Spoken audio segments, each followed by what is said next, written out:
तर बघा मंडळी, मी या नाश्ता करायला तुम्हाला मी मस्त आज ऑमलेट बनवून दाखवणार आहे. तर चला रेसिपीला सुरुवात करूया आणि व्हिडिओ कुठे स्किप न करता पूर्ण बघा आणि आवडल्यास नक्की कमेंट करून सांगा. आणि तुम्ही हे ऑमलेट चपातीसोबत, भाकरीसोबत, ब्रेडसोबत कशासोबतही खाऊ शकता. तर चला रेसिपीला सुरुवात करूया.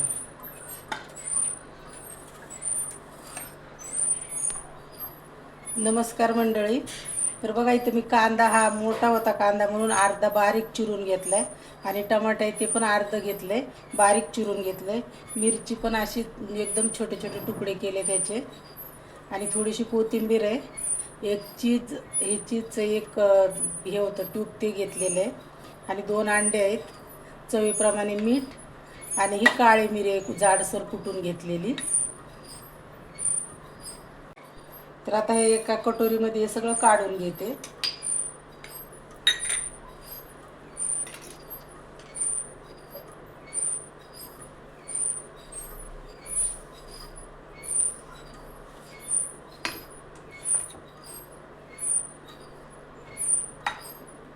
मीठ थोडंच टाकायचं, नाही तर जास्त व्हायला नको, कारण चीज पण थोडं खारट असतं आपलं. आणि 2 अंडे फोडून टाकणार त्याच्यात.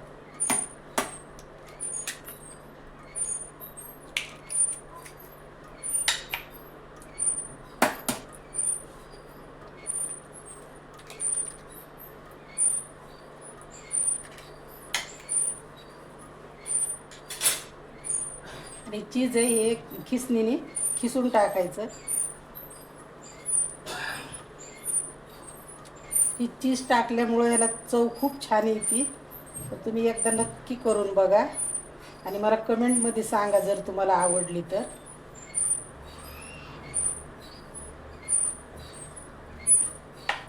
ह्याला चांगलं फेटून घ्यायचं.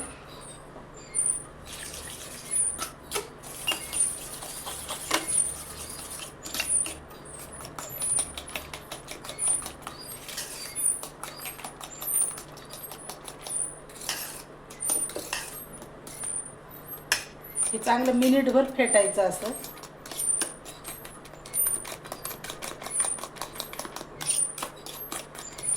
मी हिरवी मिरची टाकली, तुम्ही लाल तिखट टाकलं तरी चालतं, पण हिरव्या मिरचीने चव जरा जास्त येते म्हणून मी हिरवी मिरची टाकते. मुलांना जर देत असाल तर तुम्ही याच्यात थोडंसं गाजर, थोडीशी मेथीची भाजी, 2-4 पानं, पालकाचं एखादं पान असं टाकलं तरी चालतं. आता बघा छान फेटून घेतले. तवा तापायला ठेवलाय. त्याच्यात आता मी तेल घालून घेते. तुम्ही तूप, बटर घातलं तरी चालतं आणि तेल घातलं तरी चालतं, तुम्हाला जे आवडेल ते घालायचं.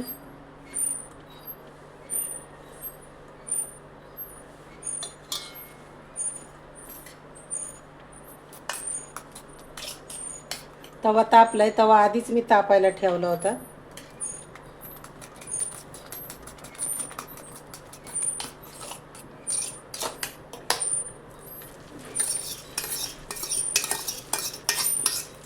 त्याला थोडंसं असं पसरून घ्यायचं.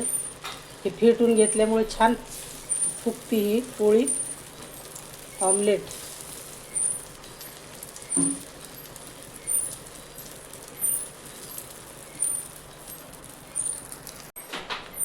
गॅस एकदम बारीक आहे बघा. त्याच्यावर 1 मिनिटभर झाकण ठेवते. 1 मिनिटभर झालंय. आता झाकण काढून घेते आणि याला पलटी करून घेऊ. एकदम हळू हाताने पलटी करायचं म्हणजे तुटणार नाही ऑमलेट. हे बघा कलर पण खूप छान आलाय, बारीक गॅसवर केलंय म्हणून. आता थोडासा गॅस मोठा करणार आहे. झाली बघा छान, दोन्ही साईडने मस्त खरपूस भाजली. आणि इकडे चहा पण उकळायला ठेवलाय. चहा पण झालाय. आता मस्त नाश्त्याला बसायचं. तर बघा ही रेसिपी कशी वाटली माझी नक्की कमेंट करून सांगा. आणि आवडल्यास लाईक, शेअर, सबस्क्राईब नक्की करा. धन्यवाद.